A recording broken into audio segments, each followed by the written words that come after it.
Sud Radio 7 Excellent, Judith Belair. Bonsoir à toutes et à tous. C'est Excellent, l'émission qui crée le lien, comme tous les dimanches. Je suis bien contente de vous retrouver sur Sud Radio.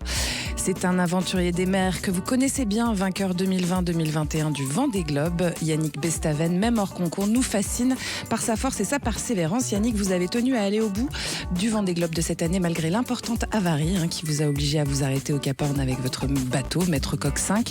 Vous avez finalement franchi la ligne d'arrivée dimanche dernier au Sable d'Olonne et vous avez été accueilli en héros. L'excellence, c'est aussi la persévérance et c'est excellent. Bienvenue sur Sud Radio. Bonjour. Bonjour. C'est un ancien capitaine de police judiciaire devenu auteur à succès. Olivier Norek aime aborder des sujets de société brûlants, ce qu'il a réitéré avec l'adaptation en bande dessinée de son roman Impact. Olivier Norek, votre littérature accompagnée des illustrations de Fred Pontarolo souligne notre malaise en vous lisant et donne une nouvelle dimension à ce récit percutant sur l'écoterrorisme. J'ai envie de dire bravo pour le titre. Impact, c'est chez Michel Lafon et vous êtes sur Sud Radio. Bienvenue. Merci.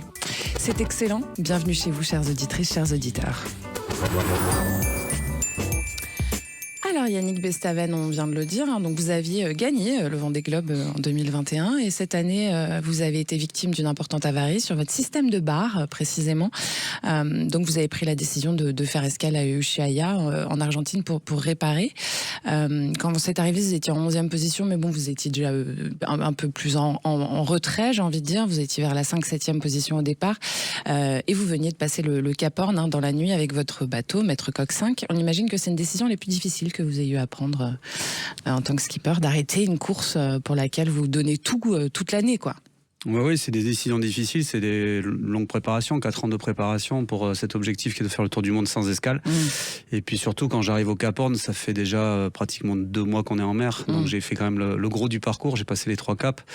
Je suis en train de me battre aux avant-postes de ce Vendée Globe. Et de décider de tout arrêter parce qu'on ne peut pas aller plus loin. De toute manière, j'étais à la dérive dans les 60e sud avec un système de barre cassé, donc j'avais pas trop de solutions, plus une coque délaminée sur le côté, ça faisait beaucoup de choses et qui mettait en péril le bateau et ma vie aussi, donc j'allais pas continuer le Vendée Globe pour faire envoyer des secours pour me sauver s'il y avait un souci. Vous pouvez nous raconter ce qui s'est passé exactement ? J'ai dû toucher quelque chose avec mon bateau ou une pièce métallique a touché le bateau. J'ai tout le livet sur le côté, le bord du bateau en fait, qui était délaminé. Donc ça, j'étais au courant. J'avais déjà prévu de m'arrêter, mais de réparer par moi-même.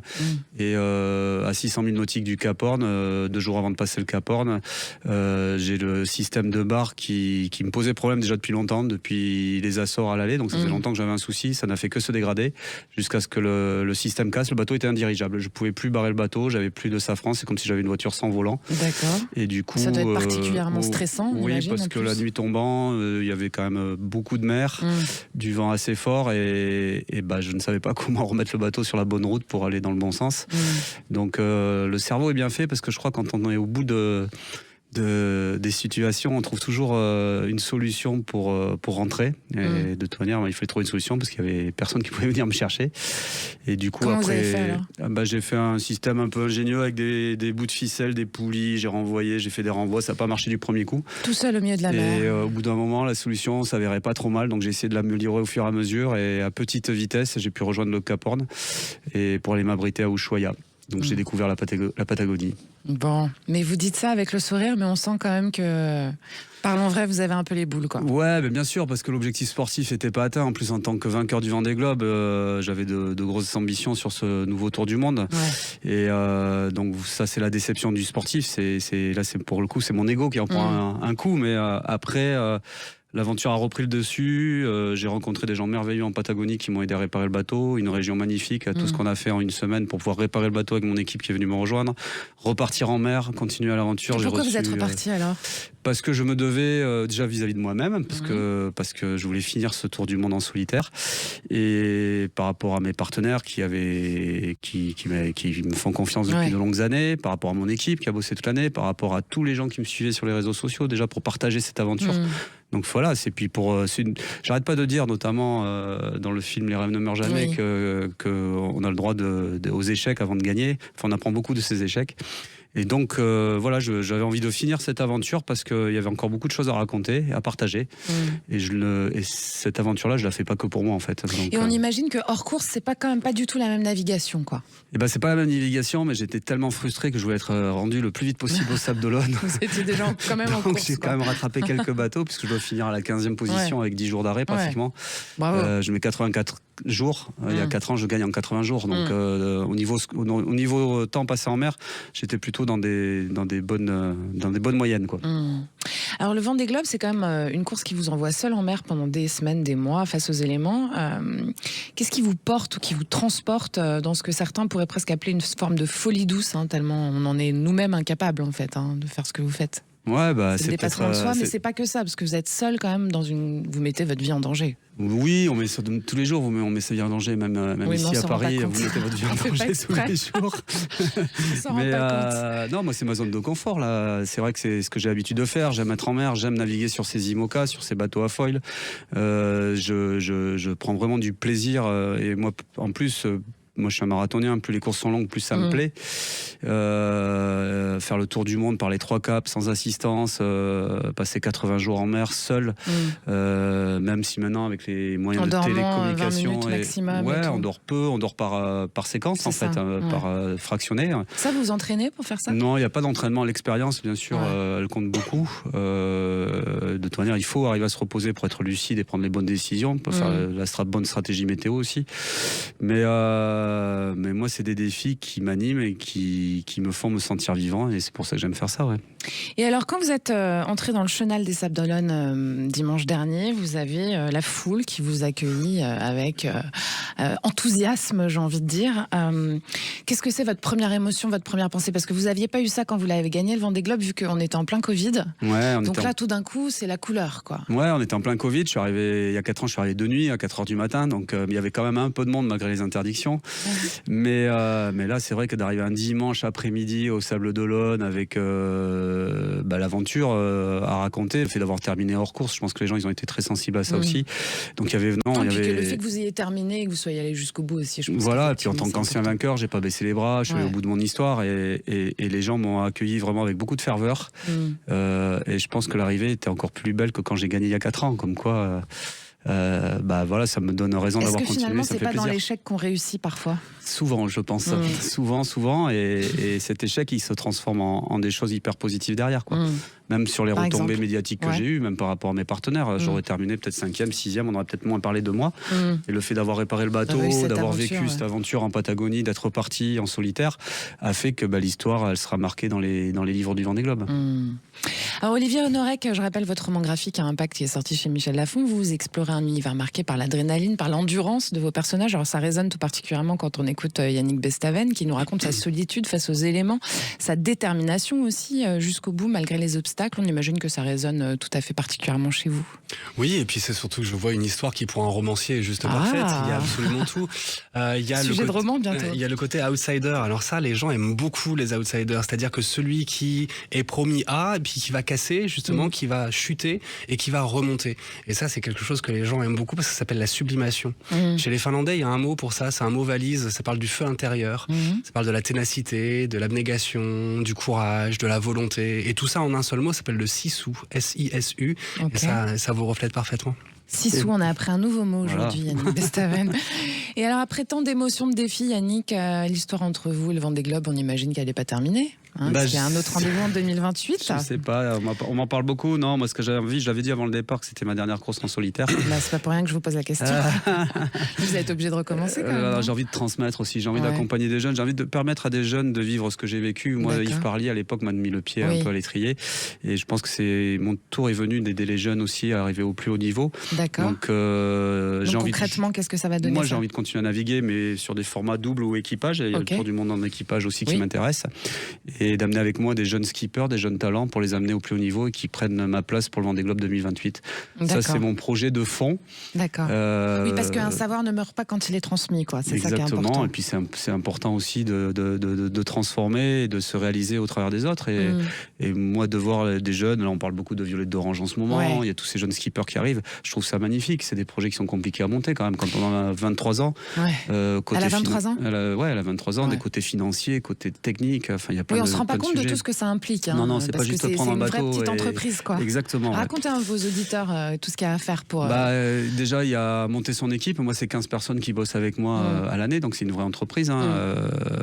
Il y a des ressources humaines à gérer, il y a des budgets à trouver, des budgets qui sont de plus en plus importants parce que c'est des projets très techniques. C'est de la Formule 1 que l'on fait. Il y a toute la partie communication parce que les partenaires, les financiers qui misent sur vous, ils attendent un retour sur investissement. Donc il y a beaucoup de choses qui font que lorsqu'on est jeune, c'est pas évident ni à convaincre ni à réaliser. Aller voir des banquiers pour financer des bateaux quand on a 20 balais, c'est pas gagné, quoi. Donc si moi je peux faire... S'il y a Yannick Bestaven derrière, ça peut marcher. Moi j'ai mis beaucoup de temps, hein. J'étais le plus ancien vainqueur du Vendée Globe il y a 4 ans. Donc c'est pas pour rien. Donc si je peux aider et si je peux transmettre, ça sera avec beaucoup de plaisir. Donc je réfléchis un peu à tout ça, mais repartir en solitaire, j'en sais rien parce que les bateaux sont très durs physiquement, parce que si je repars pas pour gagner, je pense que je serai déçu, quoi. Donc c'est toutes ces questions-là qu'il faut se poser.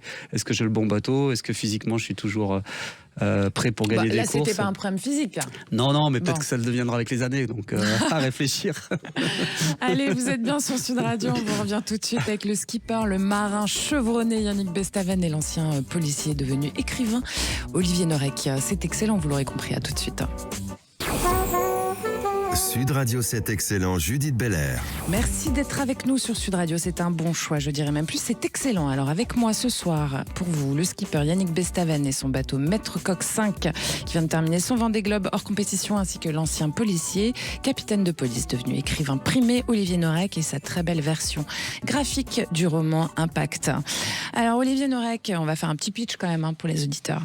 Un thriller, Impact, c'est un thriller écologique visuel, puissant, alors très visuel évidemment, parce que là on est sur un roman graphique, mais je pense qu'on se fait les images aussi quand on lit. Enfin moi ça m'a touché, qui nous raconte l'histoire de Virgile Solal. C'est un ancien militaire qui est devenu éco-terroriste, prêt à tout pour forcer les puissants à agir contre la destruction de la planète. Face à lui, une capitaine de police et un négociateur qui tentent de l'arrêter. Je n'en dirai pas plus par peur de spoiler, mais on est quand même dans un monde dystopique, pas tant que ça en fait, dystopique, puisque son état catastrophique, on parle de la disparition des espèces, du réchauffement climatique, etc. J'ai envie de dire, nous pend au nez, Olivier Norek, c'est un peu flippant. C'est pas que ça nous pend au nez, c'est qu'en fait c'est déjà là. On est dedans. Le serial killer le plus prolifique de l'humanité, c'est la pollution. 10 millions de morts par an. C'est un génocide annuel, tout simplement. Et on attend normalement des gouvernements, de la justice ou des grandes entreprises de prendre la responsabilité. On voit qu'on n'est pas défendu. Ça va être le problème de Virgile Solal. Virgile Solal, à la base, si je l'ai créé comme un militaire, c'est que j'ai voulu en fait créer l'image d'un obéissant. Et nous, on a été obéissants pendant longtemps, pendant des générations. On pensait que tout ça était prévu, contrôlé, géré et qu'on n'allait pas aller dans le mur. Et pourtant, ça fait depuis 1972 avec le premier rapport du MIT qui nous alerte justement sur l'aspect fini des énergies fossiles et aussi leurs dangers. Et pourtant, on ne fait rien. Alors, C'est une histoire d'argent. Alors c'est évidemment une histoire d'argent, mais il y a aussi un point économique qui est assez intéressant, c'est-à-dire que si vous voulez que notre système économique s'intéresse à quelque chose, il faut qu'il crée de l'argent. Parce que notre système économique, c'est le capitalisme. Donc le capitalisme, c'est gourmand, et donc il faut que le projet soit sexy, c'est-à-dire créer de la richesse. Aujourd'hui, c'est les énergies fossiles qui créent de la richesse. Et encore aujourd'hui, pour 1 euro investi dans les énergies vertes, il y a 8 euros qui est investi dans les énergies fossiles. Pour l'instant, on dit tout le temps, il faut passer aux énergies vertes. Malheureusement, on n'est pas prêt. C'est-à-dire que si demain on devait tous passer aux énergies vertes, on se chaufferait à la bougie parce qu'il n'y en a pas assez pour tout le monde. C'est à ce point qu'on est en retard. On est tellement en retard qu'aujourd'hui, le premier truc qu'il faudrait pour faire de l'écologie, c'est ouvrir des universités pour réfléchir aux énergies vertes de demain, parce qu'on ne les a pas. Les éoliennes, les panneaux solaires, c'est pas suffisant. Donc on est tellement en retard que pour l'instant, on n'a même pas quelque chose à proposer.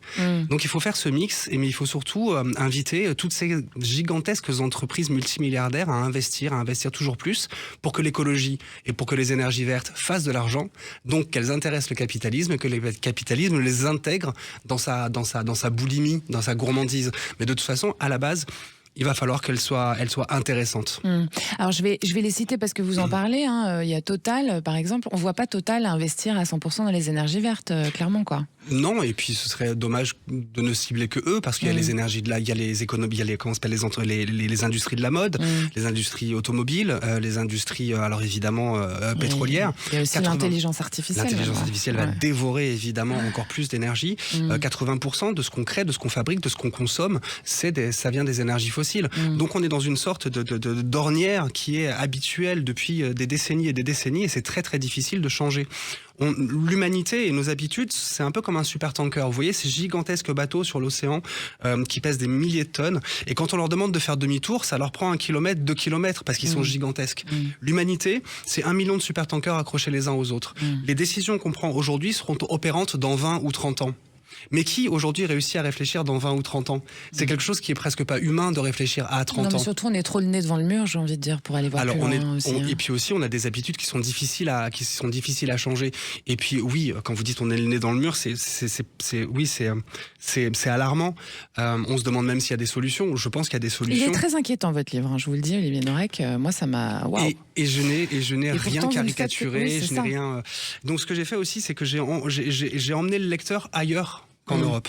Parce que aujourd'hui, on nous parle d'écologie. Alors oui, on voit une canicule ici, une sécheresse ici, une inondation ici, mais on bricole encore parce qu'on a le temps de bricoler, parce qu'on peut encore bricoler. Viendra un jour, on ne pourra pas bricoler. Comme en Inde, en Afrique, en Chine, on ne peut plus bricoler. Il y a des endroits en Afrique, dans le delta du Niger, où il y a 4000 marées noires qui sont déjà impropres à la vie. Il y a des endroits sur la planète qui sont déjà impropres à la vie. Ce qui fait que j'ai dû emmener le lecteur, presque le spectateur, dans les plus grands drames climatiques qui sont hors d'Europe. Parce que ce qui se passe aujourd'hui en Europe, hors d'Europe, c'est ce qui va se passer demain chez nous. Donc je les emmène en Sibérie pour voir que les ours ne peuvent plus traverser la banquise et qu'ils se retournent vers les villages et qu'ils essaient de voir si la chair humaine n'est pas moins mauvaise que celle des phoques. Il y a une image impressionnante là-dessus où vous voyez les gens qui ont tué les phoques se faire eux-mêmes dévorer par les ours. C'est exactement ça. On part en Inde aussi, où la crue des rivières libère des milliers de crocodiles qui envahissent les villages. Mais ça, c'est pour le côté presque spectaculaire. On assiste à la découverte du continent de plastique. Mais ça, c'est presque je veux dire, c'est terrible, hein, mais c'est du spectaculaire divertissement. C'est pour parler de quelque chose de beaucoup plus grave. C'est-à-dire qu'aujourd'hui, oui, il y a 10 millions de morts à cause de la pollution. Imaginons vous avez un enfant, qu'il vive à la campagne ou qu'il vive à la ville. S'il vit à la ville, il faut estimer qu'il aura 11 ans d'espérance de vie en moins. Alors regardez ceux que vous aimez, regardez les enfants qui sont autour de vous et estimez que s'ils vivent dans une ville, ils auront 11 ans d'espérance de vie en moins. Moi, ça me convient pas. Je suis pas d'accord. J'en ai pas, mais je suis pas d'accord. Et alors, à faire un roman graphique, c'est un livre qui existait déjà, Impact, on l'a dit. Hein, vous avez fait faire des très belles images par Fred Pontarolo. Ça donne de la puissance au cri d'alarme et puis ça permet de voir, en fait. Hein, c'est ça, c'était important. Ce livre en particulier, de le montrer à voir. Oui, alors c'est pas tant de montrer à voir parce qu'en fin de compte, quand vous lisez quelque chose, vous êtes votre propre réalisateur. Oui. Et si je vous parle d'une tornade, alors vous allez imaginer une tornade et vous allez réaliser votre film. Donc vous avez déjà les images et en plus, c'est des images qui appartiennent à votre propre banque d'images personnelles, donc elles sont encore plus fortes. L'intérêt de passer en illustration, en bande dessinée, c'est que s'il reste un tout petit morceau d'espace de cerveau de libre et que dans cet espace de cerveau libre, il y a un espace qui est enclin à écouter un discours qui va vous parler d'écologie, eh bien je voudrais que ce message soit accessible à tous sur tous les médias. Vous avez 3 ou 4 jours, il y a le livre. Vous avez 3 ou 4 heures, il y a l'audio-livre. Vous avez 2 heures, il y a une pièce de théâtre qui a été faite par Alexis Michalik. Et vous avez 45 minutes, il y a la bande dessinée. Qui que vous soyez, quel que soit votre mode de consommation de culture, c'est de toucher un maximum de monde, quoi. Ça fait partie de ces histoires dont le message est plus fort que le narrateur, est plus fort même que le livre ou que la bande dessinée. Et c'est pour ça que ce message, je veux qu'il soit accessible à toutes et à tous. Alors il y a un parallèle aussi entre les choix extrêmes de votre personnage Virgile et puis certaines des actions réelles menées notamment par nos activistes aujourd'hui. On pense évidemment à Sea Shepherd que vous citez d'ailleurs, connu pour ses actions coup de poing, de son dirigeant Paul Watson qui vient d'être libéré en héros enfin. Oui. On imagine que finalement, leurs images, leurs actions violentes, elles sont nécessaires. Et c'est un peu ça que vous nous dites aussi. C'est-à-dire qu'on leur pardonne ou on ne peut pas leur en vouloir, quoi. Et parce que finalement, ils nous défendent. Alors, on ne peut pas leur en vouloir pour plusieurs raisons. La première, c'est que débattre avec les mots, se battre avec les poings. Quand la parole est muselée, quand la parole est silenciée, quand on a beau hurler et prévenir et que personne n'écoute, absolument personne, la seule chose qui reste, ce sont les points. Et vous le voyez par exemple dans les cours de récréation, quand un garçon ou une fille a le dessus sur un autre verbalement, on appelle ça casser. Et quand il réussit à se moquer et que l'autre n'a pas le vocabulaire, n'a pas les arguments, très rapidement ça dégénère en violence. Parce que débattre avec les mots, mais une fois qu'on n'écoute plus les mots, la seule chose qui reste, c'est se battre avec les poings. Et puis il y a le concept de légitime défense. Comme je le disais, on est en face du serial killer le plus efficace de l'humanité et pourtant on fait rien contre lui. 10 millions c'est énorme. 10 millions c'est énorme, mais c'est surtout aussi que j'ai le droit à être défendu, à être vengé, et celui qui me punit, celui qui me me blesse doit être puni. C'est le seul droit fondamental et inaliénable qu'on a laissé à quelqu'un d'autre, à la justice. J'ai le droit de croire, j'ai le droit de me déplacer, j'ai le droit d'aimer, j'ai le droit de parler. Tous ces droits-là sont mes droits fondamentaux et inaliénables, et ils sont à moi. Et je les délègue à personne. Par contre, le droit à la défense, le droit à la punition, il a été donné à la justice. Tout simplement pour que ce soit pas le chaos. Parce que si on m'attaque et que je fais 1m20 et que je réponds, c'est pas comme si on m'attaquait et que je mesure 2m20 et que je réponds. La sentence n'est pas la même. Donc il fallait que la sentence soit équitable. C'est pour ça qu'on a inventé la justice, pour qu'à chaque fait criminel ou délictuel, la réponse soit la même. Mais si la justice me défend pas, est-ce que j'ai pas le droit de reprendre ce droit inaliénable qui est celui d'être défendu? C'est un ancien policier qui nous parle. Hein. Oui, alors j'invite pas à kidnapper tous les patrons des grandes entreprises polluantes. Et puis à dire vrai, j'ai inventé un monstre, Virgile Solal, un monstre qui va avoir recours à la violence physique jusqu'à l'homicide. Pas parce que j'ai envie qu'il arrive, justement parce que je crains qu'il arrive. C'est un peu comme si, je décris le pire et j'invente le pire en espérant peut-être que ce pire puisse être évité. Yannick Bestaven, vous sillonnez les mers. Est-ce que vous avez constaté justement cette évolution aggravée des dégâts? Est-ce que vous le voyez dans l'océan? Oui, bien sûr, on constate. Est-ce que par exemple la pièce de métal qui a chopé votre bateau, c'est de la pollution? Je ne sais pas ce que ça peut être. Ça peut être de la glace, ça peut être un growler, parce qu'il y a la fonte des glaces aussi. Ouais. Il y a l'Antarctique fond énormément. Nous, sur le Vendée Globe, on a des parcours qui sont beaucoup plus longs parce qu'on a des limites de glace pour plus aller dans les icebergs. D'accord. Par rapport à la dangerosité à nos vitesses.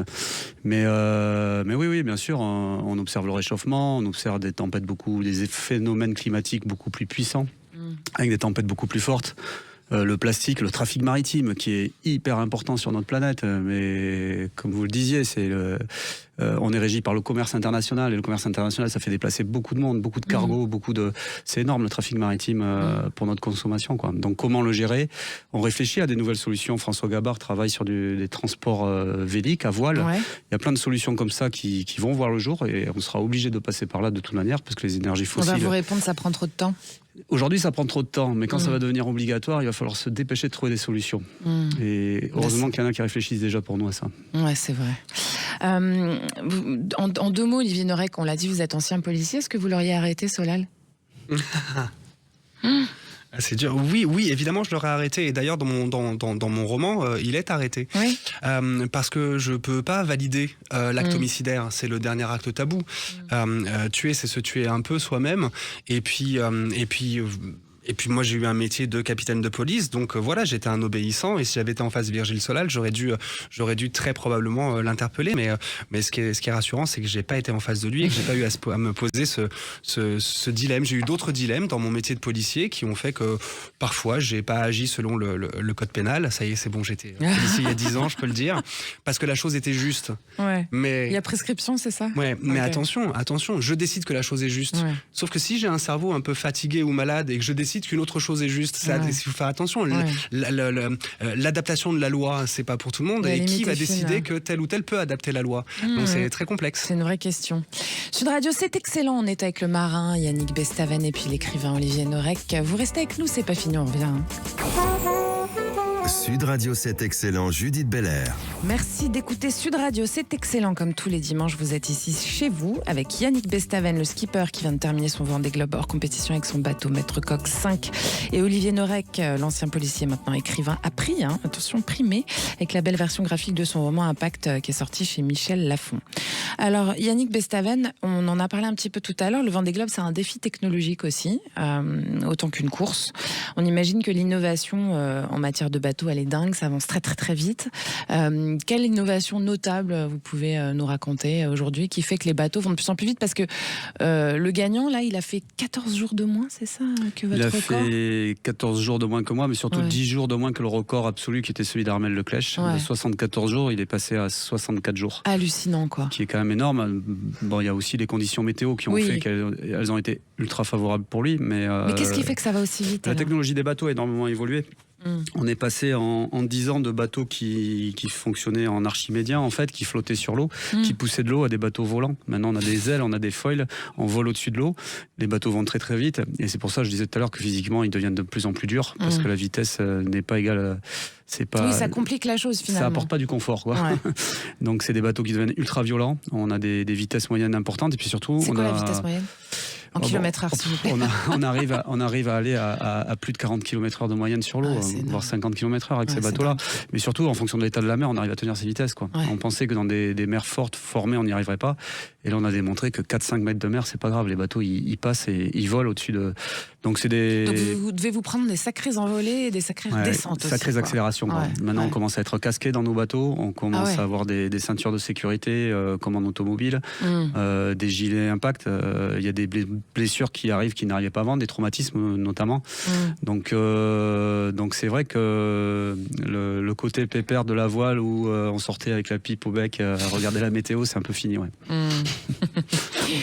Et vous avez vécu des aventures solitaires en mer, mais vous êtes aussi un ambassadeur de la navigation, de la protection de l'environnement. Est-ce que vous pensez que les marins sportifs, ils ont un rôle à jouer là-dedans, justement, et pour justement plus valoriser cette préservation de la planète qui devient incontournable, en fait, hein. Bien sûr, et puis en plus, le sujet. Bien sûr, nous, notre terrain de jeu, c'est la mer en plus. Donc on a intérêt à le protéger, à le défendre et à trouver des solutions. Et c'est pour ça, tout à l'heure, je parlais du projet de François Gabard, parce que ce qui est beau, et comme nous, on a fait aussi avec Watansi d'ailleurs, c'est qu'on a développé des systèmes pour la compétition et qu'on a adapté après pour la plaisance ou pour le transport maritime. Et c'est bien quand la... Alors, expliquez ce que c'est Watansi, parce que les Watansi, c'est un hydrogénérateur. En fait, maintenant, on fait nos énergies soit avec du solaire, soit avec l'hydrogénération. C'est-à-dire que plus le bateau va vite, plus l'hélice qu'il y a sous le bateau va tourner vite, plus elle fera d'électricité pour le bateau. Et Jean Lecam a fait un très bon commentaire l'autre jour où il disait qu'il avait fait tout son tour du monde sans jamais allumer son groupe électrogène. Et quand on voit que nos bateaux sont devenus plus performants, plus gourmands en énergie, qu'on va de plus en plus vite, on arrive à être en autonomie totale. Donc ça veut dire que les énergies renouvelables, c'est pas... Voilà une piste. Il n'y a pas de contradiction avec la vitesse de la société à laquelle on vit maintenant, qui ira toujours de plus en plus vite, quoi. Voilà une piste, Olivier Norek. Est-ce que vous en avez d'autres? Vous avez parlé, on imagine, avec des scientifiques, ou comme c'est un univers qui vous intéresse beaucoup, sur des solutions potentielles de ce type? Oui, il y avait un jeune homme qui avait prévu l'inondation d'une vallée entre la Suisse et la France qui s'appelle la vallée de l'Abondance et qui aurait pu justement avec la force de l'eau pouvoir donner assez d'énergie pour la moitié de la France. Donc oui, il y a des projets, il y a des possibilités. On parle beaucoup aussi aujourd'hui d'hydrogène. D'ailleurs, Jules Verne en parlait déjà lui dans l'île mystérieuse. Il nous invitait justement à réfléchir à changer d'énergie et de réfléchir à l'hydrogène. C'est ce que je disais tout à l'heure, c'est-à-dire qu'on en est encore au point où il faut les inventer, c'est-à-dire qu'il faut encore des universités, il faut des fondations, il faut des investissements autour de ça, et voilà, et toutes les bonnes volontés sont les bienvenues évidemment, et c'est vrai que l'océan est un témoin évidemment de ces changements. Il y a sur une grande partie de l'océan près de 5 à 6 mètres de plastique avant de toucher le sable. Et d'ici 20 ou 30 ans, il n'y aura plus aucun poisson comestible. Déjà, tous les nutritionnistes nous disent le saumon, oui, 1 fois par semaine. Vous imaginez, c'est-à-dire que c'est quand même assez compliqué Moi, quand j'étais petit, il fallait manger du poisson. Et maintenant, on découvre que non, on peut manger du saumon qu'1 fois par semaine, tellement ils sont plombés, tellement ils sont chargés de métaux lourds. Non, enfin, quand je dis le saumon, c'était pour parler d'un seul poisson. Mais c'est vrai que c'est voilà. moins sain de manger du poisson aujourd'hui. Ouais. Et en fait, c'est la théorie de la grenouille dans le bocal. Si vous mettez une grenouille dans un bocal à 15 degrés et que vous augmentez cette température d'1/2 degré toutes les heures, en fait, elle va se laisser brûler parce qu'elle va se laisser dans une sorte d'habitude, elle va s'adapter jusqu'au moment où son corps ne va plus pouvoir survivre. C'est exactement ce qui se passe aujourd'hui. C'est-à-dire qu'au fur et à mesure, on apprend une nouvelle, puis une autre nouvelle, puis une autre nouvelle, et on va s'adapter à ces nouvelles-là. Si on les avait pris toutes d'un coup, comme cette grenouille, si on l'avait plongée directement dans un bocal à 50 degrés, elle aurait eu un réflexe immédiat de sortir du bocal, au lieu d'y rester et d'assimiler, il faut pour qu'on prenne conscience, il faut qu'on se prenne une catastrophe de plus. La même chose que pour les fumeurs, c'est pas bien compliqué. Vous pouvez arrêter de fumer, vous pouvez essayer d'arrêter de fumer toute votre vie, ça marchera jamais aussi bien que votre pneumologue qui vous dit tiens, il y a une tache sur la radio, et là bizarrement vous retrouvez toute l'énergie. Mais le problème, c'est que j'en parlais tout à l'heure. Il y a une tache sur la terre, il n'y en a pas qu'une, j'ai envie de dire d'ailleurs. Ouais, je comprends ce que vous dites, et c'est vrai. Mais pas en Europe. En Europe, on arrive encore à bricoler. On a chaud, je mets la clim. On a froid, je mets le chauffage. C'est pollué, j'achète un comment ça s'appelle un radiateur qui fait aussi assainisseur d'air. On est encore sur le moment du bricolage. En Inde, il y a des cafés à oxygène. En Inde, il y a des gens qui s'arrêtent dans des cafés pour respirer de l'air pur pendant 5 minutes. En Inde, on a interdit les marathons. C'est terminé. Vous faites un marathon, vous mourrez. C'est-à-dire que c'est déjà là. Mais en Europe, c'est encore timide parce qu'aujourd'hui en Europe, notre confort, il s'achète avec des euros. Mais à travers le monde, de l'autre côté, en fait, ce confort-là que nous on utilise, il se paye avec du sang, il se paye avec des vies humaines. Mais ce qui se passe aujourd'hui aux frontières de l'Europe va se passer demain chez nous. Et très rapidement, d'ici 20-30 ans, avec la montée des eaux, c'est entre 150 millions et 300 millions de réfugiés climatiques qui vont remonter vers l'Europe, vers l'Amérique du Nord. Alors j'ai vu comment on traitait 10 000 réfugiés dans la jungle de Calais, on les a mis sur une décharge, on les a entourés de barbelés avec des CRS et des chiens. Voilà, j'ai des doutes sur le fait qu'on prenne tous la main quand 500 millions de réfugiés climatiques vont remonter vers nous. Et ce sera l'arrivée on va élever des murs, on va utiliser des paramilitaires, des para-armés. Et ça va être terrible, ça va être une guerre de ceux qui ont tout contre ceux qui ont rien. On va la gagner évidemment parce qu'on a les armes, parce qu'on a tout. Mais c'est une guerre dont on ressortira pas humainement indemne. On sera taché, on sera brisé. On n'en sortira pas de ça. Donc... c'est quoi l'espoir dans tout ça ? Ah, l'espoir, j'en parlais tout à l'heure, c'est réussir à... Oui, je sais, c'est un peu plombant, hein. Ouais. Et c'est toujours difficile parce qu'en fait, il n'y a aucun projet qui marche sur la menace, la culpabilisation et le doigt tendu. C'est très compliqué, à part les dictatures. C'est très compliqué, donc il faut toujours ce point de non-retour. Il faut que vraiment il y ait quelque chose, il faut vraiment qu'il y ait un train qui se plante sur nos pompes pour qu'à un moment donné, on se décide à faire un pas en arrière. Donc c'est très difficile de demander maintenant de changer notre confort. Mais finalement, permettez-moi, il y a plein de gens comme Yannick Bestaven, etc., qui ont des petites initiatives. Hein. C'est la théorie du colibri, c'est-à-dire que plus il y en a qui s'y intéressent, plus ça va faire une masse de gens qui vont commencer à vraiment agir, etc. Et il y a quand même énormément d'initiatives dans le monde entier de gens qui prennent à bras-le-corps les problèmes, que ça soit pour nettoyer les océans, que ça soit pour recycler, que ça soit pour l'eau, etc. Bon. Pas de geste inutile. Et puis c'est surtout qu'à force de recommencer et à force de montrer que des gens font ça, eh bien il va y avoir une sorte d'habitude. Et cette habitude, elle n'est pas dirigée vers nous. Moi je suis foutu, mes parents ils sont foutus. On va pas arriver à changer. On est trop dans un logiciel mauvais, nocif. Mais pour les nouvelles générations, il faut que ça devienne une habitude. Je prends l'exemple de la ceinture de sécurité. De temps en temps, moi, ceux qui ont 50 ans, 60, 70 ans, ils arrivent dans une voiture, ils font « Oh la ceinture, oui, non, on hésite ». Pour les gamins, c'est pas du tout. Pour les nouvelles générations, c'est pas du tout un problème. Ouais. Ils s'asseyent, ils mettent la ceinture de sécurité, c'est devenu un geste réflexe, on n'y pense même pas. Il faut que l'écologie et que les gestes écologiques deviennent un geste réflexe. Il faut pas qu'il y ait d'hésitation, il faut même pas qu'ils y pensent. Et pour ça, c'est à nous d'instaurer ces nouveaux gestes et d'instaurer aussi ces nouveaux combats, ces nouveaux projets. Qu'est-ce que ça vous inspire, Yannick, ce que nous dit Olivier Norek? Beaucoup de choses. Hein. Moi, j'en ai eu des débats sur le sujet. Il y a plein de sujets là-dedans. Et on parle des jeunes. Bien sûr que les jeunes seront plus sensibilisés que nous à l'écologie. Ils sont déjà, toute leur démarche, toute leur formation qu'ils font. Mais c'est vrai qu'il y a aussi les fashion victimes dont on parlait, parce que l'industrie du textile, en termes de polluants, je crois qu'il y a aussi... C'est pire que les hydrocarbures dont on parlait tout à l'heure. Je pense que les gros pétroliers, les Total et autres, se réfléchissent beaucoup sur les énergies renouvelables. Et heureusement, parce que c'est les énergies de demain, donc ils sont en train de placer leur bille là-dedans. Et c'est ça, ils sont pas fous. Et c'est eux qui ont les moyens en plus de les développer, parce qu'il faut des moyens pour développer cela. Et un autre sujet aussi, qui est compliqué à résoudre, c'est que sur notre planète, on est de plus en plus nombreux et on nécessite de plus en plus de ressources. Donc où on va chercher ces ressources pour une moyenne de la population qui grandit, je sais pas, moi j'ai 2 enfants, la moyenne internationale, je sais pas de combien elle est, mais je sais que dans les pays en voie de développement, c'est 4, 5, 10 enfants. Donc on est de plus en plus nombreux sur Terre, il faut faire vivre tout le monde de façon équitable.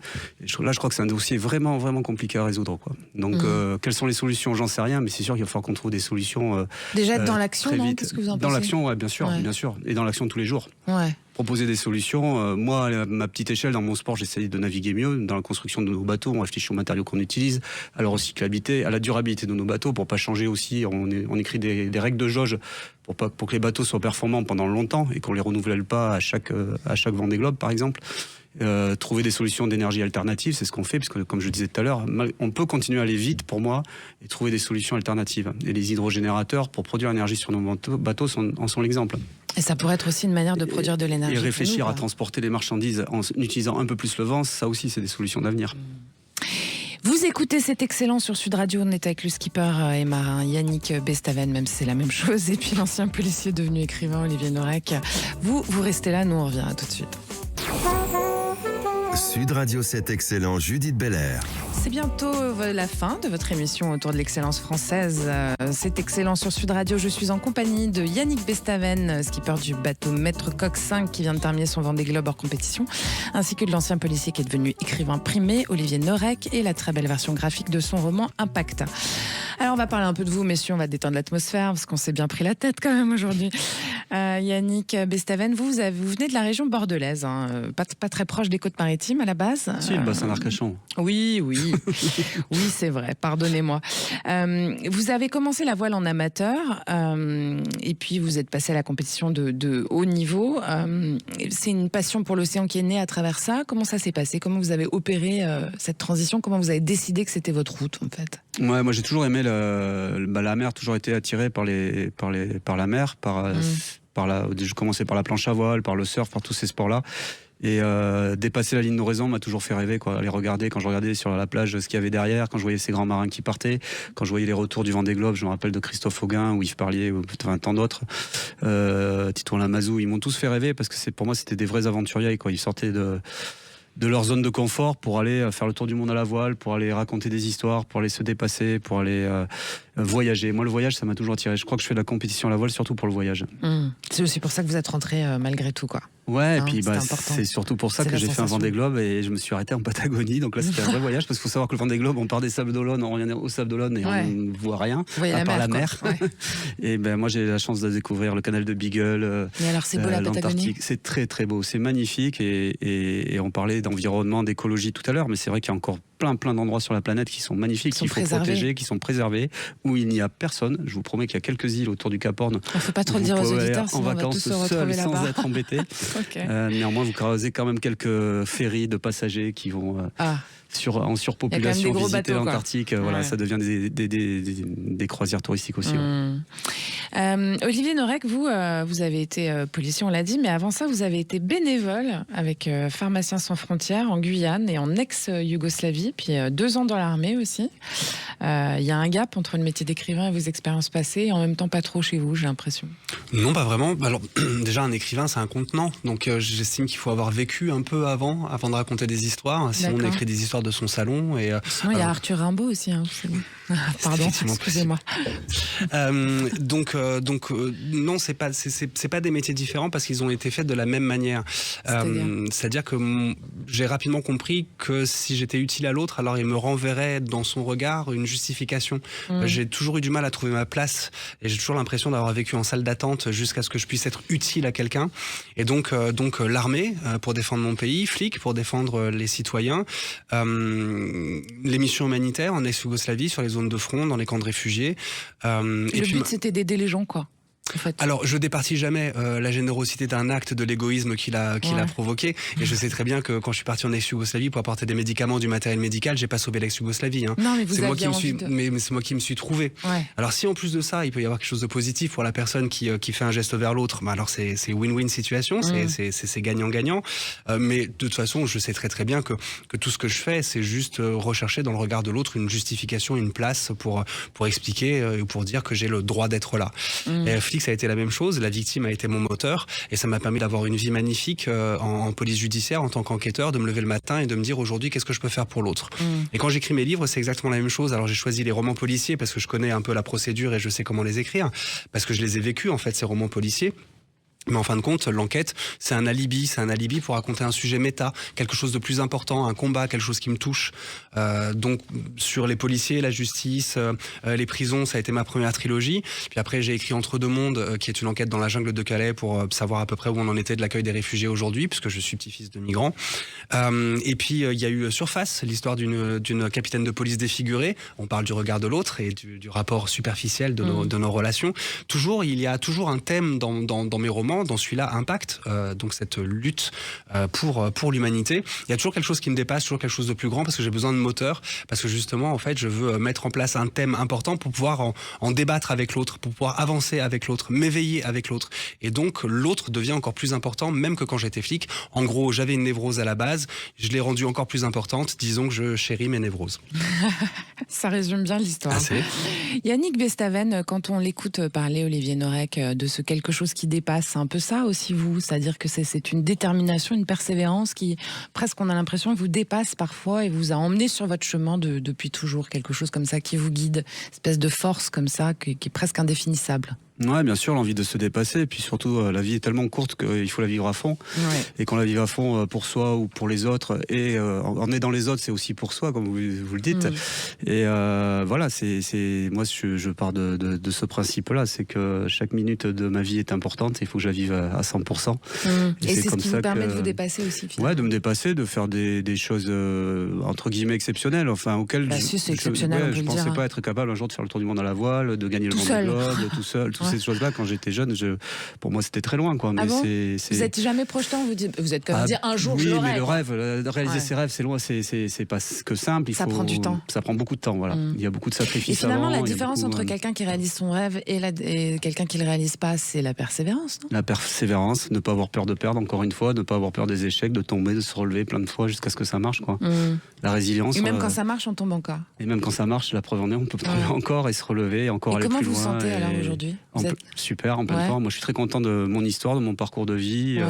Ce résultat, même si sur le Vendée Globe, c'est un peu décevant au niveau sportif. Ouais, mais c'est un très beau résultat humain, quoi. Au niveau personnel et enrichissement personnel, c'est énorme tout ce que j'ai appris pendant ce tour du monde. Donc ça, c'est important, ouais. Et alors finalement, tiens, c'est une question que je vais vous poser à tous les deux. C'est quoi la principale leçon que vous ayez appris, si on avait une qui vous vient comme ça, Olivier Norek ?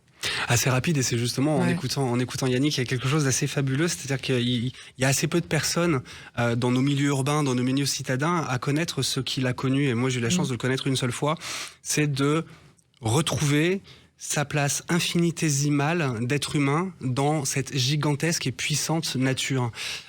J'étais en Finlande pour mon dernier bouquin, dans le nord de la Laponie, par moins 40 degrés. Mon portable a gelé, et j'ai réalisé que tout ressemblait à tout, et qu'à gauche, la forêt ressemblait à la forêt de droite, et que je savais plus du tout où j'étais. Et à ce moment-là, pendant quelques secondes, j'ai ressenti toute la puissance de la nature, et j'ai ressenti ô combien j'étais, pas misérable, mais ô combien j'étais minuscule, ô combien je valais pas mieux que le moindre sapin ou que le moindre rocher.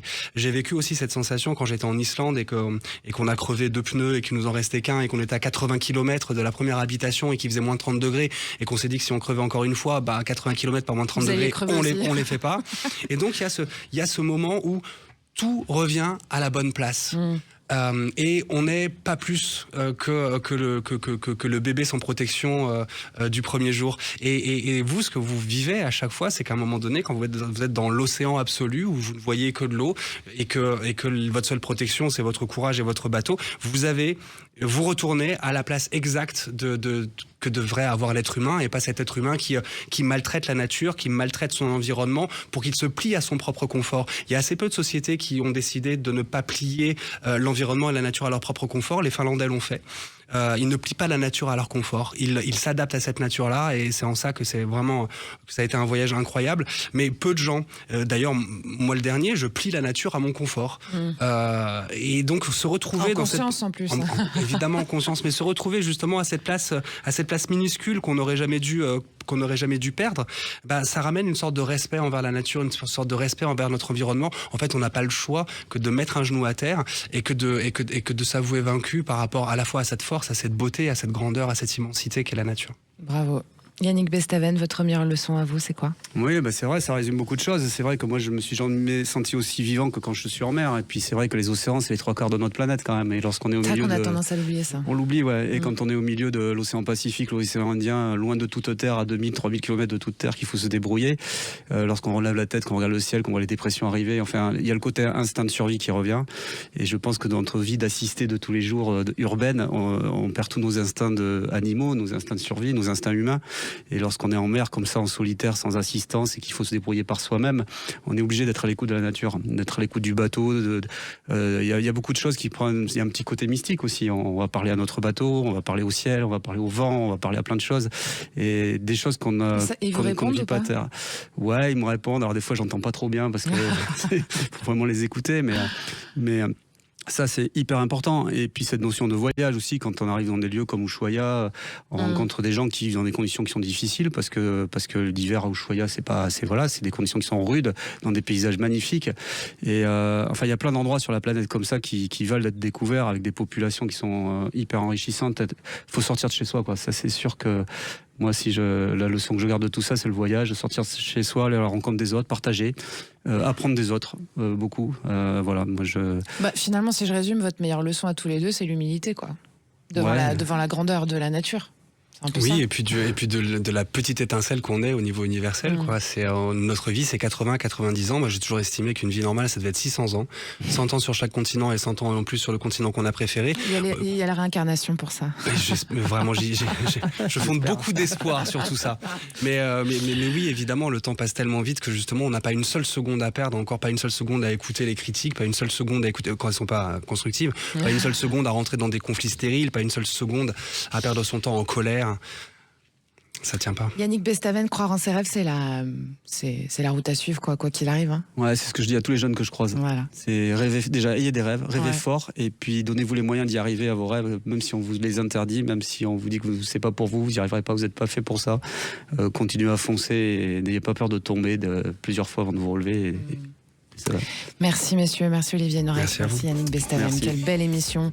Toutes les infos sur Yannick Bestaven sont à suivre sur votre site, yannickbestaven.fr. Vous avez autre chose à dire aux auditeurs? Peut-être les réseaux sociaux? Ouais, les réseaux sociaux, je suis pas trop, c'est pas votre qui les anime, il y en a voilà. Instagram, on vous Facebook, trouve sur, tous partout, ces trucs-là.